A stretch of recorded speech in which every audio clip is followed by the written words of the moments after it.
లక్నోలో ఇద్దరు వ్యక్తులు మృతదేహాన్ని శ్మశానానికి తీసుకువచ్చారు. చితి పేర్చి దహన సంస్కారాలకు సిద్ధమయ్యారు. అయితే వారు తీసుకువచ్చిన మృతదేహం అసహజంగా ఉండడంతో అక్కడున్న వారు అనుమానించారు.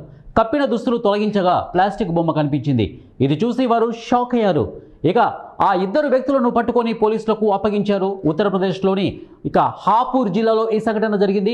గురువారం మధ్యాహ్నం గర్ ముక్తేశ్వర్లోని బ్రిడ్జ్ ఘాట్లో నాటకీయ సంఘటన జరిగింది.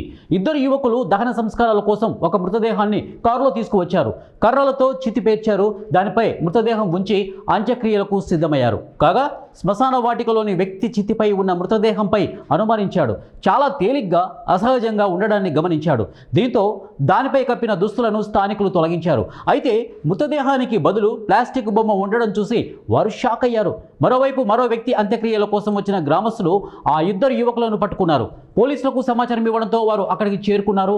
ఆ ఇద్దరు వ్యక్తులను అదుపులోకి తీసుకున్నారు. ఈ వీడియో సోషల్ మీడియాలో తెగ వైరల్ అవుతోంది.